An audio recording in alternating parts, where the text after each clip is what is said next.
Dilansir dari Center for System Science and Engineering at Johns Hopkins University, COVID-19 sedang menjadi wabah di 189 negara dan telah menyebabkan kematian sebanyak 1 juta jiwa di seluruh dunia. Di Indonesia sendiri, virus COVID-19 telah terkonfirmasi ada sejak tanggal 2 Maret 2020 dan telah menjangkit ke 400.000 warga Indonesia.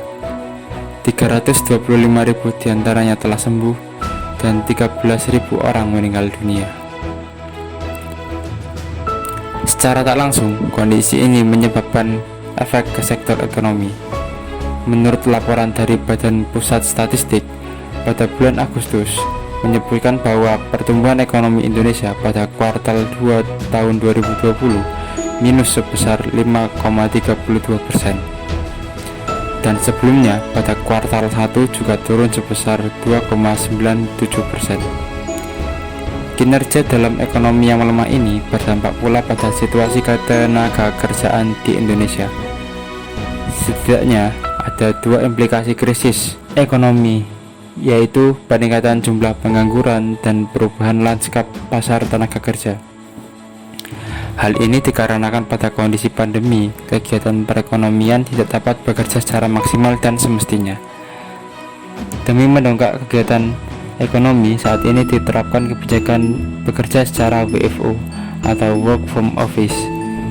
Namun, tetap dengan menjalankan protokol kesehatan di era new normal, seperti tetap melakukan pengecekan suhu tubuh, jaga jarak, memakai masker, serta rajin mencuci tangan.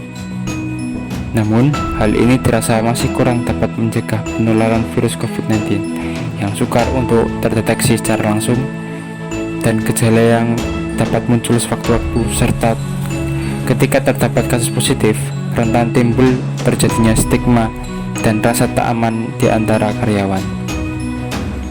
Lantas, apa yang bisa dilakukan agar status kesehatan para karyawan dapat selalu terpantau?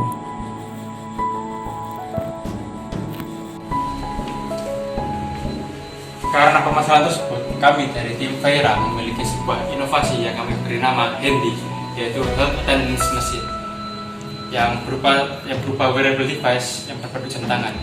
Pada alat ini terdapat beberapa sensor seperti sensor detak jantung, sensor saturasi oksigen, dan juga sensor suhu tubuh.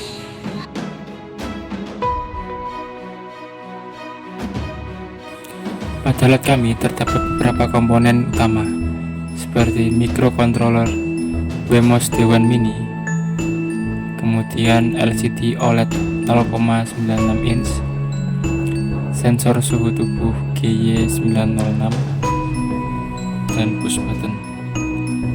Kemudian terdapat juga sensor Max 30-100 yang berfungsi untuk mendeteksi detak jantung dan saturasi oksigen pada darah.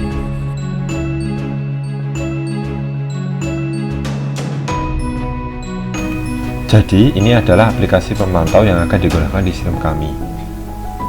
Aplikasi ini nantinya akan dikelola dan hanya bisa diakses oleh admin. Admin ini nantinya akan dari perusahaan pengguna sistem sendiri, bisa dari bagian security atau yang lainnya, tergantung dari tiap perusahaan.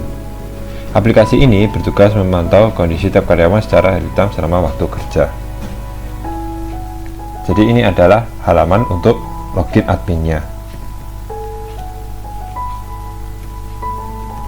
Jadi ketika login nanti akan muncul tulisan login berhasil, dan nanti akan bisa masuk akses ke data absen. Data absen ini berisi data yang diambil secara langsung dengan real time dari gelang yang terpasang di tiap karyawan.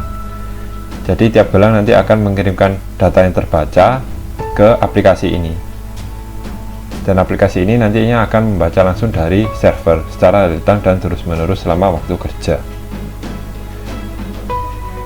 Selain itu, aplikasi ini juga bisa menunjukkan statistik dari perusahaan itu. Jadi bisa menunjukkan pegawai masuk, pegawai terlambat, atau pegawai kondisi bahaya dan yang belum datang.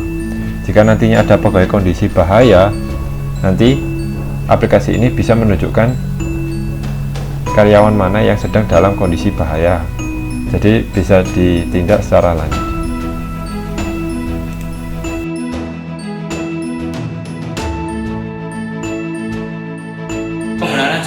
mudah, yaitu kita pertama-tama kita pencet tombol pada alatnya selama beberapa detik, kemudian kita arahkan kepada bagian kepala untuk mengukur suhu tubuhnya. Yang apabila sudah terlakukan pengukuran, kita cukup untuk melakukan absen dengan menempelkan alat jam ke mesin absen. Nah, kemudian kita akan melihat notifikasi apakah kita diperlukan masuk atau tidak. Dan semua data ini kita juga masukkan pada database melalui Internet of Things. Kemudian pada database juga akan ditampilkan pada GUI pada komputer kami, dan di mana data tersebut juga akan menyimpan apakah peralatan atau harus kita aman atau tidak. Setelah seorang tadi melakukan pengukuran dan melakukan absen, maka otomatis semua data tersebut akan terupload dan masuk ke dalam database, lalu diambil dalam sebuah website. Di sini terdapat satu waktu absen, saturasi oksigen, detak jantung, dan suhu tubuh. Lalu di sini ada status, yaitu status aman, yang berarti semua kondisi kesehatannya aman, dan kedatangan, yaitu sesuai jam datang yang ditentukan. Jika nanti ada suatu kondisi kesehatan yang tidak aman, maka dalam status akan otomatis keluar tulisan tidak aman. Cukup mudah bukan? 3 langkah mudah untuk memberikan keamanan terhadap COVID-19 di era new normal.